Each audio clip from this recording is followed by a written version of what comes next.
Hey everyone, कैसे हैं आप सब। तो आज की इस वीडियो में मैं आप सभी बच्चों को यूनिवर्सिटी एग्जाम्स यानी कि अगर आप बीए, बीएससी, बीकॉम कर रहे हैं, तो अगर आप सभी बच्चे किसी भी सेमेस्टर में हैं या किसी भी सेशन के हैं, तो अगर आप सभी बच्चों के इंटरनल एग्जामिनेशन में अगर आप एब्सेंट होते हैं या फिर अगर आप सभी बच्चे फेल हो जाते हैं किसी कारणवश, तो आपको क्या करना चाहिए ये मैं आपको आज की इस वीडियो में बताने की कोशिश करूंगा।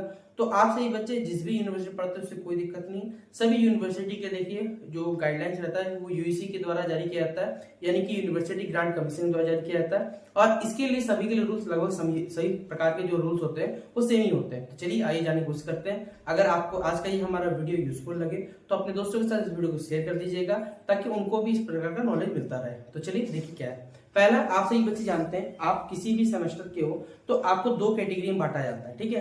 पहला एक इंटरनल एग्जामिनेशन होता है, एक एक्सटर्नल एग्जामिनेशन होता है।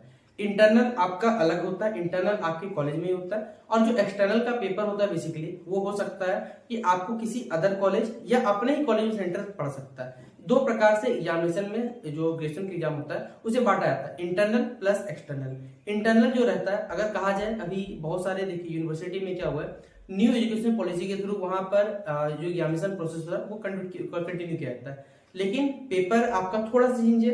लेकिन अगर प्रीवियस देखा जाए तो प्रीवियस में क्या था, जो भाई पहले से चल रहा था सीबीएसई मेथड वो अब भी चल रहा है। तो उसी के हिसाब से देखिए हम लोग नए पुराने सभी को मिक्स कर चलेंगे कि इंटरनल का जो पेपर है आपका और जो एक्सटर्नल का पेपर है, एक्सटर्नल का अलग वीडियो आएगा, इंटरनल का अलग वीडियो आएगा।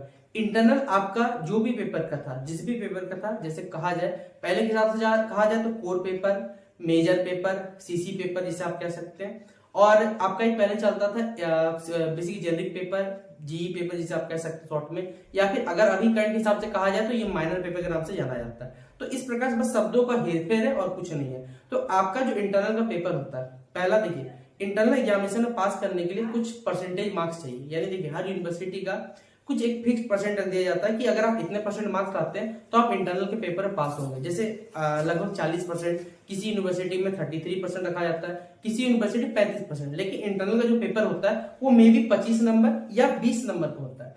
तो अगर आपका 20 नंबर का हुआ है तो भाई आप अपने 20 नंबर का 40% या 35% निकाल लेना। उस हिसाब से आपको पता चल जाएगा कि आप इंटरनल के पेपर में पास है या फेल है। लेकिन मोस्टली जो भी यूनिवर्सिटी है, लगभग देखिए एक आंकड़ा देखा जाता है कि 40% हर यूनिवर्सिटी फॉलो करता है। तो अगर आपका 40% आया हुआ है तो आप अपने इंटरनल के पेपर में पास है, वरना आपसे बच्चे इंटरनल में फेल है। तो इस प्रकार पहले तो जान सकते हैं कि आपसे बच्चे जो है इंटरनल पास है या फेल है। लेकिन अगर जिस भी बच्चे इंटरनल फेल अगर आया हुआ है तो देखिए इंटरनल में फेल होने का मतलब होता है आपसे बच्चे, जैसे अगर आप बचपन में कभी आपके भी स्कूल में बेसिकली अगर आपने इंटरनल में अच्छा मार्क्स नहीं लाया तो आपको जो फाइनल एग्जामिनेशन होते हैं वहां बैठने दिया जाता, बैठने तो नहीं मिलता था। इस प्रकार देखा जाता होगा आपको। यहाँ पर सेम इसी तरह देखिए, अगर आपका इंटरनल एग्जामिनेशन जो होता है अगर आप उसमें फेल होते हैं तो आपको इंटरनल का पेपर प्लस एक्सटर्नल का पेपर दोनों ही चीज आपको वहां पर देना पड़ेगा। ये नहीं कि आप इंटरनल छोड़ दो, इंटरनल से दे दो, ऐसे नहीं चलेगा। उसके साथ साथ आपको फॉर्म फिलअप भी करना पड़ता है, ये असुविधा रहती है।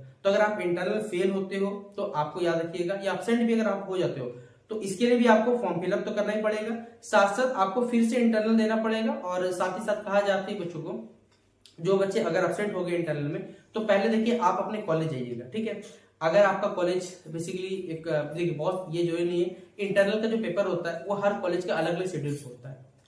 कोई फिक्स नहीं है कि किस शेड्यूल में किसका होने वाला है, किसी एग्जाम से पहले होता है, किसी एग्जाम के बाद भी कंडक्ट करता है। अगर आपका किसी कारणवश छूट जाता है इंटरनल, अगर आप एब्सेंट हो जाते हैं, ठीक है, फेल होना अलग बात है, आप अगर आप एब्सेंट हो जाते हैं, आप अपने डिपार्टमेंट के, जैसे अगर आप कोई भी डिपार्टमेंट मैथ्स ऑनर्स के तो आप मैथ्स डिपार्टमेंट की बात करिएगा कि सर इतने बच्चों को छूटा हुआ, अगर आप फिर से पेपर कंडक्ट कर लेते हैं। और प्रॉब्लम होता है क्योंकि देखिए इंटरनल का जो मार्क्स रहता है ना वो कॉलेज के हाथों में रहता है, और कॉलेज प्रशासन चाहे तो ये कर सकता है। तो अगर आप उनसे बात व्यवहार अच्छा है, उनसे प्रति आपका रवैया अच्छा है तो हाँ एकदम आपका पेपर हो सकता है। लेकिन इसके अलावा भी आपसे ये बच्चे देखिए होता क्या, कॉलेज इंटरनल का कॉपी कहीं नहीं जाता, रहता है वो कॉलेज में ही है, वो कहीं नहीं जाएगा, बस मार्क्स भेजा जाता है। तो कॉलेज से बेसिकली बहुत सारे जब बच्चे इकट्ठा होंगे या जिनका भी देखिए पेपर छूटा हुआ है, आप बेसिकली हर बच्चे बेसिकली क्या देखिए, आप जिस भी सेमेस्टर या सब पढ़ते होंगे, आप एक आपके कॉलेज का व्हाट्सएप ग्रुप होगा, उस ग्रुप में मैसेज डाल के कि हाँ भैया जिनका भी छूटा हुआ आप एक जगह इकट्ठा हुई, हम लोग बेसिकली प्रिंसिपल से बात करेंगे, जिनके पेपर छूटा हुआ उनका एक ही जगह पेपर कंडक्ट कर लिया जाए। क्योंकि इंटरनल का पेपर तो कोई ऐसा तो नहीं है कि भाई बहुत भारी समय लगता है, आधा घंटा का समय, 1 घंटा का समय सारा पेपर कंडक्ट हो जाता है, तो पॉसिबल हो सकता है। तो ये इंटरनल एग्जामिनेशन बैकअप का तरीका है कि छूट जाता है, हाँ फिर से देने मिलता है। लेकिन अब जानबूझ के बोलोगे भाई हम घूमने जा रहे हैं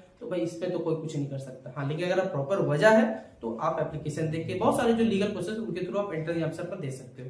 तो इंटरनल एग्जामिनेशन में पास होने के लिए 40%, एब्सेंट होने पे क्या करना, ये सारी बातें हमने आपको बता दी। आशा करूँ वीडियो पसंद आया होगा। पसंद है दोस्तों शेयर कर दीजिएगा। तब तक के लिए जय हिंद, जय भारत।